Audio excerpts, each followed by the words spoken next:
Hello, Gamecock fans. I'm Spencer Ball. And I'm JP Barry. Welcome back to Ball Don't Lie, SGTV's premier live sports show. JP and I will be giving you our weekly insight every Friday. This week on the show, we're talking almost exclusively about South Carolina and Clemson athletics. We've got football and men's and women's basketball in the cards for you today. Also, be sure to stick around for our coverage of a big matchup outside of the Palmetto State, as well as Week 5 of head-to-head college football pick'ems. And without further ado, welcome to Ball Don't Lie. Welcome to the Kennedy Greenhouse Studio. I'm Spencer Ball. And I'm JP Barry. When you get it all right, you can hear that, and it just flies out of Founders. An 18-year-old phenom, Gigi Jackson, has really turned his play up a notch. I'm almost 2 years older than Gigi Jackson. He's doing things I couldn't even dream of doing. They're the Golden Gamecocks. They're just so much fun to watch. What a historic year for them. This is Ball Don't Lie. On Monday, the South Carolina women's basketball team defeated the Notre Dame Fighting Irish in Paris, France, asserting themselves as one of the best teams in the NCAA yet again. And what a successful season they had last year, with the tragic loss at the end, their only loss of the season coming in the Final Four to Iowa behind just an unbelievable Caitlin Clark performance as she put up, I believe it was 44 points, 41 points. And she just did that last night against a fellow top 10 team, Virginia Tech, as Iowa played in Charlotte in a little tip-off classic. But they seem to be right back in the fold, but so do we. We sure do, and I do have the stats in front of me. 41, 6, and 8 from Caitlin Clark in the game that took out the Gamecocks last year, as the Gamecocks did lose, I would say, a legend of the program, Aaliyah Boston, as well as some other great players, Zaya Cook, Victoria Saxton, Letitia Amihir, as well as Olivia Thompson. We're kind of that senior class that all graduated out, and a lot of them are in the WNBA now. Absolutely, but the motto I think for South Carolina women's basketball is that they don't rebuild, they reload, and they brought back a lot of players from last year, Bree Hall, Camilla Cardoso, but they've also made some big-time additions, haven't they, Spencer? They sure have. They've not only hit the transfer portal getting Tahina Paopao, but also a strong freshman class, including Tessa Johnson, Sakima Walker, and it's hard not to mention Malaysia Fulwiley. The freshman had a stellar debut and set the social media world ablaze with this layup. 15 for Hidalgo. Wow, Fulwiley! My goodness! A show-stopping highlight! You're going to see that one all season. And what an insane just display of skill by Fulwiley. Yeah, we even saw Magic Johnson talk about it, so that's how you know it was a big deal. But, just what a great matchup for the sport. What a great, women's college basketball has been exploding in popularity as of late. And you get two of the premier programs of the sport, Notre Dame and South Carolina, tipping off the season in Paris, France. And it was a great environment. South Carolina ended up pulling away big. Notre Dame without star point guard Olivia Miles. But as much as South Carolina dominated, a certain team in the SEC faltered a little bit early on, didn't they, Spencer? They sure did. The preseason #1 and reigning national champions, LSU Tigers, they lost to Colorado, who's ranked 20th in their own regard, but losing by 14 to a team that's 19 places lower than you in the poll doesn't bode well for the team looking to bounce back with another title. They reloaded. They acquired one of the most sought-after transfers in Haley Van Lith. They've got excellent freshmen, and the Buffs just sat him down. Yeah, the Emperor Palpatine, Kim Mulkey herself, just really looked quite angry after the fact, and hopefully we'll be seeing that face. She often does look quite angry. Hopefully we'll be seeing that face a couple more times this season, especially when the Gamecocks and the Tigers go head-to-head. But, I am hoping we get that matchup at least a couple times because, as we saw last year, it makes for great basketball. It makes for great basketball. But Camilla Cardoso, you saw the layup by Fulwiley, but the big star, I think, for the Gamecocks was Cardoso. She went 20 and 15 with 4 blocks.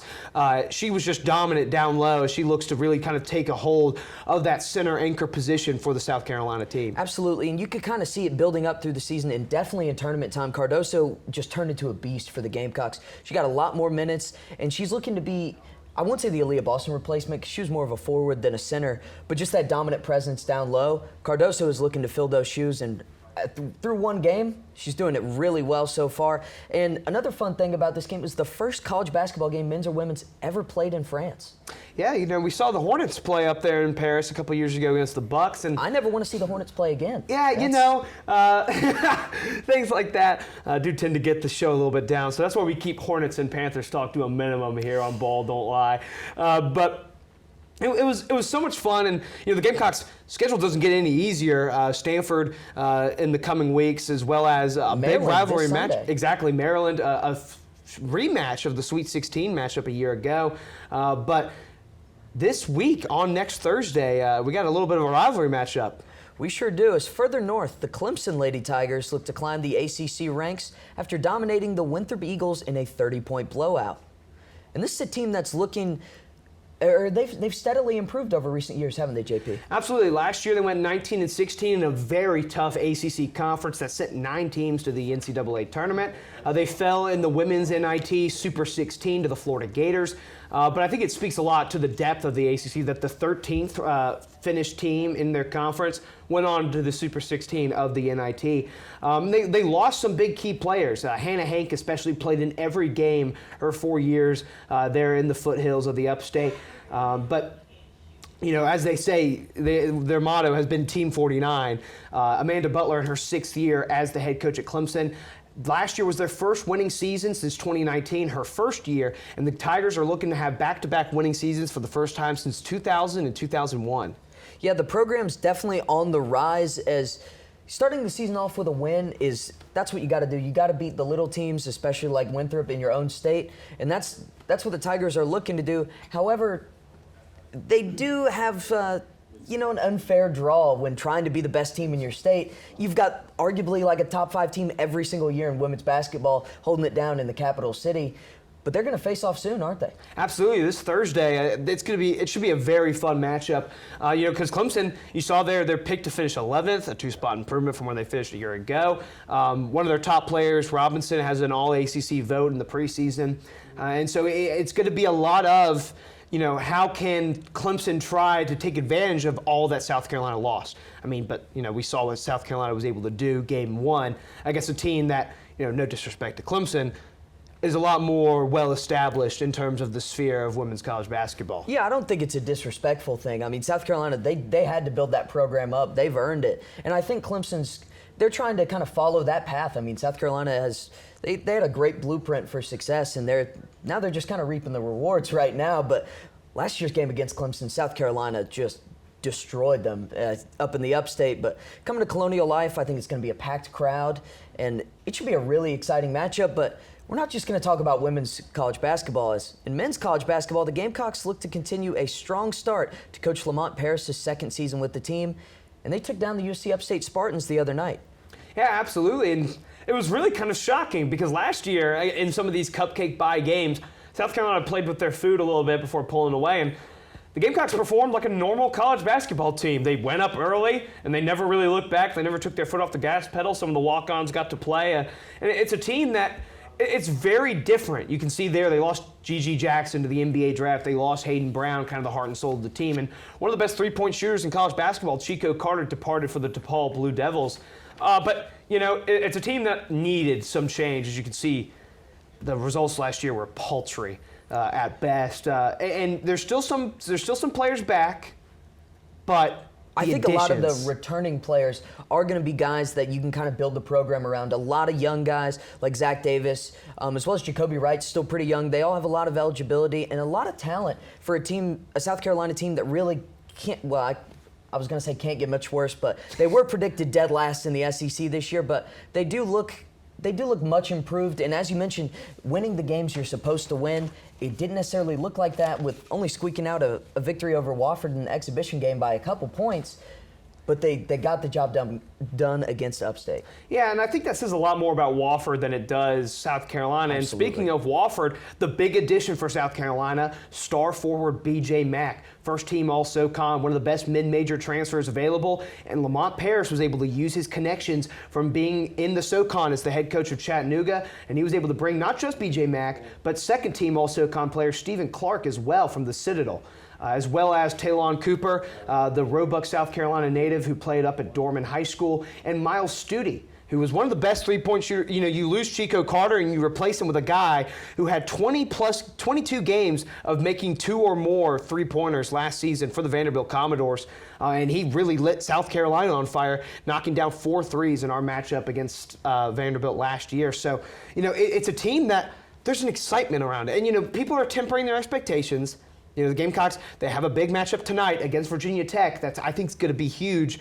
In Charlotte, in a very big arena. This is a national stage for the team to really prove themselves. Absolutely. And you know, you're going up against a Virginia Tech team that was really good last year. And it's a battle of SoCon legacy. Lamont Parrott versus Mike Young, Chattanooga versus Wofford. And, you know, there's a lot of Wofford and SoCon transfers on Virginia Tech as well. So there's a lot of storylines. I think it's going to be a great game up in Charlotte. But passing the rock back to the upstate, Clemson men's basketball hopes to build off of last season and the success of their star player, P.J. Hall. Yeah, Brad and the gang, as we've so called it. Brad Brownell is just such a consistent coach. And, you know, being a UNC fan, it seemed like we would lose a game to Clemson at least every season. Every other season plays all the good teams close, and they're a really good team, third in the ACC last season.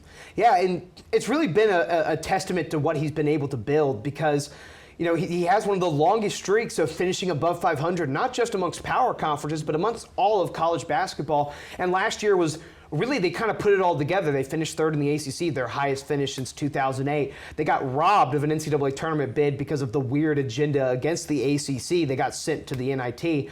And it's a team that they did lose some. Hunter Tyson, one of their best players, drafted to the defending NBA champion Denver Nuggets. Senior leader Brevin Galloway, who is one of their best scorers, and a talented freshman Ben Middlebrooks. But they didn't lose everything. You know, they could see plus of more than 60% of scoring and minutes returned. And it really centers not just around who they brought in from the portal, because, you know, we ran out of space to talk about guys they brought in, as Jake Heidbreeder from Air Force, who averaged over 15 a game, didn't make the cut. But, man, P.J. Hall. And what a player he is. As you can see there, a preseason first-team All-ACC and fifth in the ACC Preseason Player of the Year poll. Just an incredible leader for the Tigers, and they're going to definitely rely on him going forward, as the ACC is always a tough basketball conference. ACC basketball is something I hold near and dear to my heart. I'm sure you do as well, and it's going to be really fun to see how this Tigers team kind of fares. And, you know, hopefully they play UAB in the Asheville Championship Friday night, and then the winner, if they win, they'll play the winner of Maryland and Davidson. And a matchup with Maryland would be a lot of fun, as that's a really good Terrapins team. But I think that would be a good early season test for the Tigers. Yeah, you know, it's a little bit of a throwback. It's an old ACC-type matchup in North Carolina. It almost has the feel of an early afternoon ACC tournament game out in Greensboro. But, you know, we're going to have to temper our expectations and wait for March for a little bit. But I love college basketball. I think Clemson's going to be a really fun team to watch because it's the stylistic change. Brad Brownell's teams, he was almost trying to be Tony Bennett too, with how they focused on winning their games in a phone book, like 49-46. And they've switched to a more open offense. They swing the rock a lot more. They get a lot more open looks from three. They're one of the best three-point shooting teams in all of college basketball. And they compounded that with the transfer addition of Joe Girard from Syracuse, one of the best three-point shooters in the land. And it's another inter-conference transfer, him and Jack Clark coming over from NC State. So I'm very excited. I think that this could be one of the best Clemson men's basketball teams ever, maybe rivaling some of them's Horace Grant. Sorry, I just tripped over all the words ever. Stumbling and bumbling our way here. But rivaling some of those Horace Grant teams of the early 90s. Absolutely, and it says something about the culture that Brownell's built at Clemson. If you have people from within the ACC transferring to Clemson, it's, you know, not something the within your own conference. You see it too often, but it just speaks volumes to what he's doing down there. And I hope you didn't forget about football. We usually lead with it, but after the break, we'll catch you up on some NCAA gridiron action after the quick commercial. And the Gamecocks look to keep their bowl game push alive this weekend as they take on the Vanderbilt Commodores at home. And they actually got a win last week. I think it's the first time we've been able to say that in over a month. But the Gamecocks did win the Battle of the Gamecocks, and they look pretty solid. They did indeed. You know, they broke out the black magic uniforms. My personal favorite of South Carolina's looks on the gridiron. And they really kind of captured that magic, that momentum. A tremendous day through the air for Spencer Rattler and Xavier Legette. But, you know, it was when the going got tough. South Carolina trailed 28-21 late in the third quarter. They ripped off 17 unanswered, including an 88-yard pick six by Stone Blanton to really seal the deal when Jacksonville State was driving down just 3 points. And, you know, I didn't even get to see it because I was sweating my tail off in the stands of Clemson Memorial Stadium, just getting my heart ripped out, put back in, ripped out again, stomped on and spit on by the Notre Dame Fighting Irish. But we'll get to the Clemson Tigers a little bit later as we're trying to feel good about ourselves. And for the first time in a long time, South Carolina was able to deliver on that front. Sure did, and a lot of it, I mean, they're so good at home. They don't lose badly at home, at least they haven't in recent memory. And the Gamecocks now, they have nothing but home games, and they have to win out to make a bowl game. It's just so fitting in the most stressful way possible. That's the only way they can make a bowl game. It just encapsulates just how lovely it is to be a South Carolina fan. But as you mentioned, the offense looked really good, but the defense finally stepped up in the matters when it mattered most. 4 takeaways. It was kind of shades of the older teams in that first Beamer year. You know, Jalen Foster, Cam Sims. Cam Smith. Oh. But no, just making sure we cover our tracks here. But, you know, forcing a lot of takeaways, and it finally, you know, it gives the offense some breathing room. It's not like you have to score on every drive. We have some more chances finally. Absolutely. Was Cam Sims that safety for the Washington football team? Did I get my wires crossed there a little bit? I think you sure did. Different shade of red, of course, but, you know, it's really just they needed this. They sure did. God, they needed a break. They needed something to finally go their way. And if it was going to be anyone, it was going to be South Carolina. And a game that, you know, all credit to Jacksonville State. You know, they played tremendously. They went out there, and, you know, normally when an underdog goes into an SEC stadium or a big power conference stadium, they're going to get away from what they're trying to do, and they're going to try and spice it up and be cutesy and be funny. Jacksonville State, they went out there, they're like, we're going to run the football. They did. 57 carries, over 250 yards on the ground for Rich Rod and his fun team. And Zion Webb, he left the game with an injury, came back and performed really admirably against a ferocious South Carolina defense. And South Carolina's offensive line weathered the storm. They gave up 3 sacks. They gave up a couple tackles for loss. But they were able to keep upright when it mattered most and give Spencer Rattler time. Good defensive line. They had 15 sacks going into the game. So being able to hold up strong, especially when it mattered, big props to them. And yeah, I can't say it enough how much they needed that to happen. But as we get back to the game at hand, this noon kickoff on the SEC network against Vanderbilt doesn't have a lot of the pomp and circumstance of a normal November kickoff, you know, in the fall. But you know, it's a game that finally, you know, going into Jacksonville State, I think most people were a little bit concerned. But now South Carolina feels good. You know, you have the 1-5 conference record as you see there. But Spencer Rattler, 3rd in the SEC in passing yards. You have the 3rd leading tackler in Debo Williams. You have the 2nd leading receiver in Xavier Legette. South Carolina has stuff to feel good about, and it helps when you're playing Vanderbilt. And it seems to be like the one guarantee South Carolina fans have been able to rely on, no matter how good or bad the team is. We'll beat the Commodores. 14 straight times they've lost to the South Carolina Gamecocks, but you know, it's this year isn't the most confident, or I'm not the most confident in them because they've got some weapons. Will Shepherd, 634 yards and 8 touchdowns. It does work in favor of the Gamecocks that the starter for the Commodores did go out back in September. Yeah, poor A.J. Swan. Hasn't played in a while. He looked really good while he was playing. Put up, 1,100 yards in just 5 games? 11 touchdowns in 5 games, too. He was tremendous, and it was a Vanderbilt team that was kind of fun to watch. They started 2-0. Now they're 2-8, and they're closest. They've lost every game by double digits except a contest against the UNLV running the Rebels.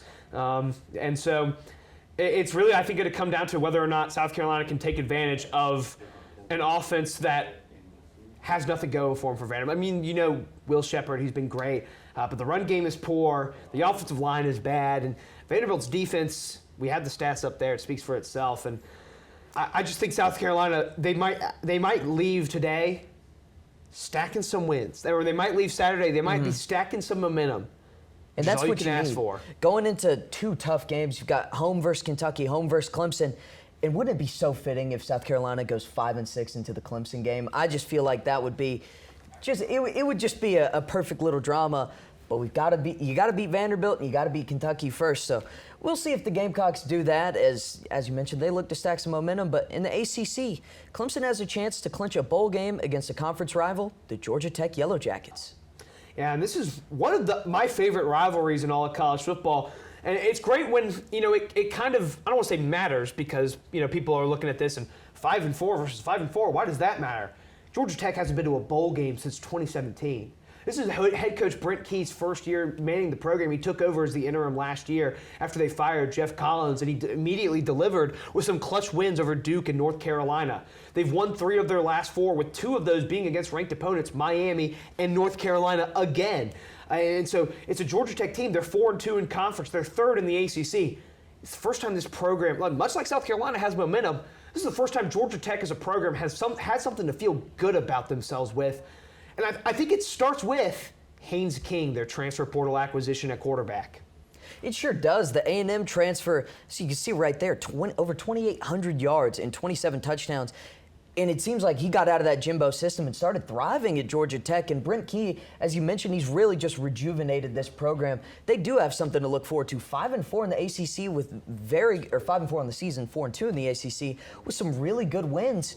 This Georgia Tech team, they're not to be messed with. As I think the Tigers, they're going to have their hands full a little bit. But what a win did they get last week? Yeah, it was a tough one. Sorry to pawn that off on you. Jeez, I can talk about it if it's too tough, JP. Well, it's something that Clemson, it bodes well for them. You know, they're 5-1 at home. They've won 8 straight in this rivalry matchup against Georgia Tech, with the average score being about 41-12. And they're a team that, you know, you've heard it all year that they're better than their record. And they showed it. And finally, I felt like we were just talking like Clemson's better than their record. Then they go and lose to NC State, and it's like, what are you doing? But finally, they proved us at least somewhat right. Leave it to a team I'm emotionally invested in to be the one to be the get-back game. I'm always the get-back game guy. Whether it's the Carolina Hurricanes going up against an 8 seed that limped into the playoffs, oh, they'll get right against us. Or it's the Knicks against an 8 seed that limped into the playoffs. Or it's the Panthers against a team starting Tyson Bagent at quarterback. Oh, they'll get right against us. And guess what? The motto for Notre Dame football, always the bridesmaid, never the bride. But it's still going to be, I get a bye week off from that eternal torment. But it's a great matchup, I think, because Clemson's defense, they're stellar against the run. And they've been stellar all year, pretty much in every regard. It's a Georgia Tech team, very explosive. They get a lot of chunk plays on the ground. That's the thing. Jeff Collins tried to turn this team into an air raid program. They've gone a little bit back down to their roots with the Haynes King transfer and how they use him. They run a lot of kind of spread option looks. They're going to get him the ball. He's going to get out in space. It's going to be about Clemson securing tackles, I think, at the point of attack, at first contact, because Georgia Tech excels at breaking tackles and getting out on the run and getting yards after contact. If Clemson's able to bring him down immediately and get pressure, Georgia Tech's offensive line is the one big struggle point. But, I just have a feeling that we're in for a good game in this rivalry for the first time in a long time. It sure feels that way, but we're not just going to talk about Clemson or South Carolina, are we? No, I don't think so. And normally we have a big encompassing graphic, but there's a matchup this weekend that deserves top billing all alone. We've got to talk about it. And as much as we love the great state of South Carolina, we'd be remiss if we didn't mention perhaps one of the biggest games of the entire season, as number 10 Penn State plays host to the number 3 Michigan Wolverines on Saturday. Put on my best little Gus Johnson impression because this is big noon kickoff. It's high noon in Happy Valley. I couldn't be more excited. I mean, this matchup has so many playoff implications. For the life of me, I'd want Michigan to fall out of it just so my beloved Washington can, get in the top 4 finally. But Michigan does look really good. They haven't played anybody to prove it. Yeah, that's the thing. But they so do much look intrigue. really good. So it's hard to tell just what they actually can do. As you can see, J.J. McCarthy, over 2,100 yards, 18 scores. And Blake Corum, one of the best running backs in the nation. He's got 16 scores, over 600 on the ground. And their defense is just stellar. It's not often we talk about good defenses on this show. Yeah, we're usually 43-40. I love it. 4 verticals. Yes. But we're going to get some old-fashioned Big Ten brawl 'em, beat 'em up action. And I'm really just, this is Michigan, the best team they've played so far is either UNLV or Rutgers. Penn State, the best team they've played is their one loss. They lost to Ohio State in a game where their offense just looked dreadful. And so it's going to be, how is Michigan's defense going to, adjust to playing a team more on their level playing field for the first time all year? And it's such a big step up. It's not even like, I feel like they've had kind of like a middle ground opponent where Penn State has at least seen Ohio State. They've seen a college football playoff level team. And now they have to host Michigan, and they're going to be a lot more ready for it than Michigan is just based on who they've played. Penn State, my biggest question for them is, what are they going to do on the offensive end against Ohio State? As you mentioned, their offense looked horrible. Drew Aller couldn't get anything going, but I feel like they don't let him get anything going. Yeah, they're dead last in the country in pass attempts that go 20 or more yards, and it's just really, I kind of get it. He's a true freshman. Mm-hmm. You don't want to lose ball games because you let the true freshman go out there and unleash the dragon and throw like 5 interceptions in a game. But also, something's got to give. You can't go out there and get into like 19 third and 7s and throw a 5-yard out route and just hope they complete the pass and make somebody miss. Michigan, they're going to have an adjustment period because you can get prepared all you want. You can know all the play calls. You can know anything that's going to happen.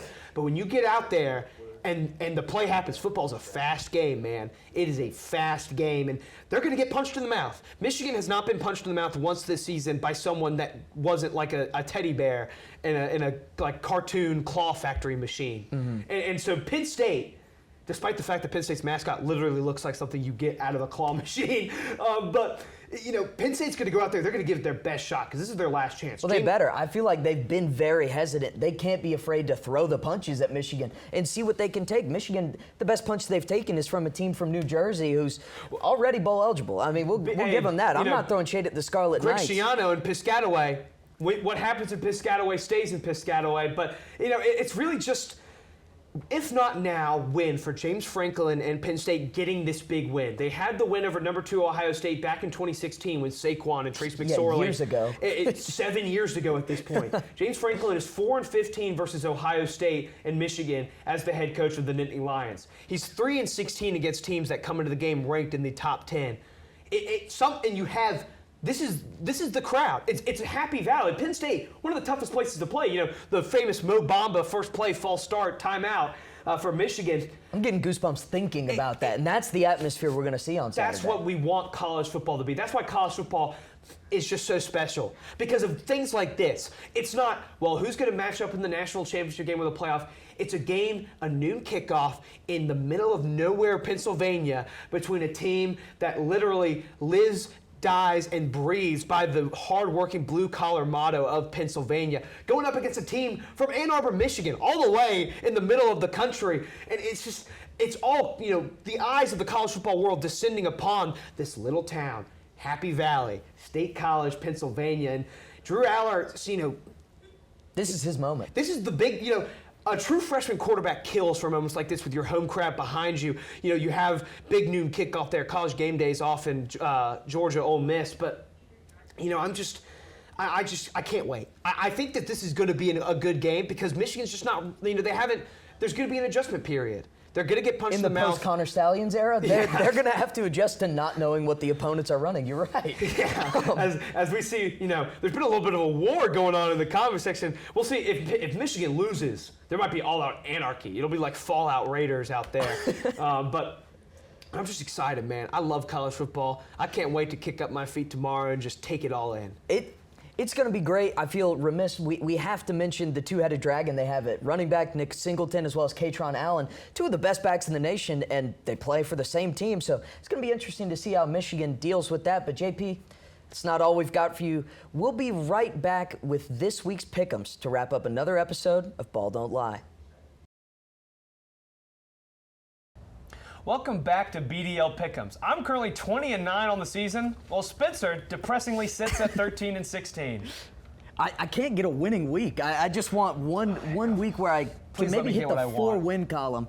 But you know what? It's okay. I'm having fun. It's about that's what it's about. It's a game, It's like in Little League when you lose by like 4 touchdowns to like kids that were like 3 years older, and you'd be like, guys, did you have fun? Because that's what's really important in football, and that's what's really important for Spencer and Pick'ems. I like winning, but we got a big matchup tonight between some Mountain West Conference powerhouses. Normally you expect one of these teams, it's the Wyoming Cowboys, but they're going on the road against UNLV, the Running Rebs, 7-2 on the season, their best start to a year since 1984. Spencer, who you got? Hey, give me the Cowboys. I don't care about the UNLV Running Rebs. The Cowboys are going in there. They're going to just wrangle them up, and they're going to throw a wrench into the Mountain West conference standings right now, which is we went through the tiebreakers, and it's literally longer It's a than the head Declaration scratcher. of Independence. Which is why I want Wyoming to win. If they win, it's just all out. It's an all-out brawl to the top, and that's what I want to see. Who do you have? My heart says one thing, my brain says another, but I'm going with the heart. I'm going with Larry Johnson. I'm going with the big, bruising UNLV running Rebs. Give me UNLV in a big win in their best season in program history. The Big Noon kickoff game, JP, we just talked about it over on the stage. We've since moved to the Garden. Just a beautiful day out here. Who you got in that one with Gus Johnson on the call? Yeah, Gus Johnson, it lends itself to being an instant classic. You got Penn State, they need this win. This is one of the biggest games they've had in their program in a very long time, trying to keep their playoff hopes alive. They've yet to make it to the college football playoff despite having some tremendous opportunities. And you got to feel like something's got to give. Michigan, there's a lot of noise outside the program. Is that going to distract them inside the locker room? A lot of noise always about, is Jim Harbaugh going to go to the NFL? A lot of noise for Penn State to finally get it together and get a huge program-defining win. But Michigan's defense, Blake Corum and J.J. McCarthy, it's just too much. I can't bet against the Wolverines. Give me Michigan. And JP, I do agree that I think Michigan is a fantastic team, but the fact that their best team they've played is a UNLV team in the Mountain West Conference, or it's Rutgers, a football team from New Jersey. They don't even do that. Give me Penn State. They played a good team. They look good against Ohio State. I think they're going to pull out all the stops to get this win because I think James Franklin might be getting the boot if he doesn't, finally beat one of these teams in what feels like forever. Give me the Nittany Lions at home. I hate Michigan. It's that simple. Our commenters already believe that. Now they know. I'll say it candidly. I don't want them to win. Go Penn State. I pull with my heart. Maybe that's why I'm 13-16. Let's go Penn State. All right, and then switching over to across the country. Pac-12, Pac-12, as number 5 Washington plays host to number 18 Utah. Michael Penix Jr. and the Huskies looking to stay undefeated, going up against a Utah team that they keep hanging around. They're the back-to-back defending Pac-12 champions, Spencer, and a huge showdown in Seattle. Who you got? I love my Utes. I truly do. But there's one team in the Pac-12 I love more, and it's the Washington Huskies. Give me the Huskies. Michael Penix looks like a man possessed. They not dominated, but they took care of Southern Cal last week in a quarterback duel. That was just so awesome to watch. Yeah. And it's just so hard to bet against Washington right now. Every week, they're the one team that hasn't let me down in Pick'em. So, of course, I'm going to keep riding with them. Give me the Huskies. Who you got? I also Kyle Whittingham. It's a well-known fact that he's never lost a football game as a head coach of the Utah Utes. They're doing it without Cam Rising. The Pig Farm quarterback kind of got blown to smithereens by Oregon last weekend. And they're going to look to bounce back, or 2 weeks ago, excuse me. They did blow apart Arizona State last weekend. Yeah, me and you could probably score some points against Arizona State. A little pitch and catch. And so it's just, this is the biggest game of the season for Utah. I just think Washington's offense is too much. I think their defense gets it back going. They've struggled the last couple weeks against Stanford and Southern Cal. And I think Washington gets a big win as they stay undefeated. Yeah, I agree. Moving to the SEC, we've got number 13 Tennessee versus number 14 Mizzou. JP, tell me who you got. Well, we both got burned on our little upset pick last week, riding with Brady. Great performance, though. You got to give it to them. Guess what? That was a really tough battle. They were driving, they were down, but a pick six, unfortunately, did them in. They lost 30-21 between the hedges, and they're going to look to bounce back against another SEC East rival in a game that, the loser of this, it seems like they're not going to make a New Year's Six bowl game, which is still a tremendous accomplishment. And so it's going to be a good one. These are two very high-flying offenses, Joe Milton at quarterback versus Brady Cook. Mm-hmm. And I think it's going to be a lot of fun, a lot of haymakers thrown. But give me Mizzou and their consistent ground game to be able to churn out maybe like a soul-rending possession to give Mizzou the win. Yeah, and Schrader's a beast from Mizzou. I'm also going to take the Tigers. They've done me wrong a couple times, but it's not personal. And I think Drinkwitz, he's really good in these close games. He's good at keeping it at close games, and I think Mizzou stays alive, and I think they keep their New Year's Six hopes alive, as they've lost to two fantastic teams. Yeah, absolutely. And now we go to the Panhandle State. The home state of our great producer, Tyler Perrone, is playing host to one of the best rivalries in all of college football. Sure is. As the undefeated number 4 Florida State Seminoles host the 6-3 Miami Hurricane Spencer. In a rivalry chock full of the big names of both college and the pros, in the present, we have some stars on display. Sure do. I'm going to take the Seminoles in this one. They've played a lot of really good ACC opponents. They've dealt with them. Some of them have been handily dealt with. Some of them, there might have been a scare against Boston College in there, happens to the best of them. Jordan Travis is too good. That receiving core is ridiculous. And I think the Florida State defense is underrated. They have a monster D lineman. Jared Verse is just unstoppable, probably a top 10 pick in next year's draft. And I think he's going to wreak havoc on Miami. And how can I trust Miami after what they did against Georgia Tech? And NC State. Unforgivable things. Losing to a quarterback that would then redshirt the next week. But something inside of me, my mind goes back to how, the 30 for 30, the U. I think of Ed Reed. I think of Sean Taylor. I think of Ray Lewis. I think of Willis McGahee, Clinton Portis. I think of Brad Kaya, one of the more underrated quarterbacks in college football history. I think about the great games in this rivalry. Wide right, 1 through 3. There was a whole trilogy of games in this rivalry. And there's just so many great games. We have, the history of Miami going into Tallahassee, getting big wins over Florida State. You have just all of Travis Van Dyke, another great Miami quarterback, Tyler Van Dyke, there you go. Getting his opportunity to make his mark on this rivalry. And on a Saturday where it seems like it should be all about Florida State, it's going to be all about the U until Florida State breaks their back and gets a huge win as they stay undefeated and play on towards the college football playoff, as they've already clinched a spot in the ACC title game. Yeah, it was never the U, JP. I got to be honest. That was 20 years ago. We're living in the present day, and Mike Norvell, he might be going to the college football playoff with Jordan Travis. In the final game, we've got an SEC battle. Number 9, Ole Miss versus number 2, Georgia. JP, break it down for me. We last week mentioned how we thought Ole Miss at 10 was a joke, and I think number 9 for Ole Miss is even more of a joke. It's even funnier. And Lane Kiffin in the news for some rather unsavory things, and it's just Ole Miss has always, I think, gotten into these situations where they go and they're playing, a big game late in the year. They have a chance to really turn the college football world on its head with a big win. No. Georgia, I think they're going to establish themselves early and often, and they're going to get a big win over Jackson Dart and the Running Rebs. That's the UNLV team. I'm thinking of the Rebels. We're very rebel heavy today. Yeah, I'm just going to take Georgia. I could say a lot about Ole Miss and Lane Kiffin being maybe not such a great person because we matter. But he's funny on Twitter. He's funny on Twitter. But we do value mental health here at Ball Don't Lie. Give me the dogs as Kirby Smart puts an end to the Ole Miss's dreams this year. And it seems like sometimes I pick for Georgia to get upset. It's probably because I want to see them get upset just because, now they'll finally lose because we picked them. It sure would. But Kirby Smart, he's proven it time and time again. He's one of the best coaches in college football, if not the best. Back-to-back national championships. It doesn't really matter who's on the injury report for Georgia. They've had a ton of guys in and out of that list. Brock Bowers still out. Doesn't matter. Georgia, they're going to beat Ole Miss. But that's going to do it for this episode of Ball Don't Lie. Be sure to follow us on Instagram, X, and Facebook at SGTV at USC. To keep up with all of our content, be sure to also visit us online at SGTV at USC.com. For SGTV, I'm JP Barry. And I'm Spencer Ball. From all of us here at SGTV, have a great weekend, Carolina. Forever to thee.